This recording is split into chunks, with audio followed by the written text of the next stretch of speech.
হ্যাঁ হৃদয়, কই তুই? তাড়াতাড়ি আয়, আমি ওয়েট করতেছি। ভাই এক কাপ চা দেন। মেঘলা আকাশ, খুব সুন্দর ওয়েদার। ভাই এক কাপ চা দেন।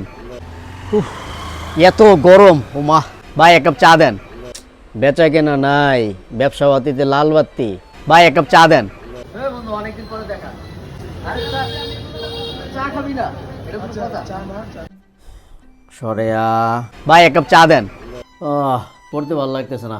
ভাই এক কাপ চা দেন। তোর বল খালি ঘুম ধরে। ভাই এক কাপ চা দেন। তোর বল মন মেজাজটাই খারাপ। ভাই এক কাপ চা দেন। আজকের মুডটাই ভালো ভাই, ভাল লাগতেছে। ভাই এক কাপ চা দেন। রাত বাজে 2টা, তাও ঘুম ধরে না। দূর বল। ক্ষুধার 30টা দিন তুমি আমাকে প্রতিদিন প্রতিনিয়ত আমাকে প্যারা দাও। এই বালের রিলেশন আমি রাখবো না, এই বালের রিলেশন আমি রাখবো না। ধর বাল। ভাই এক কাপ চা দেন।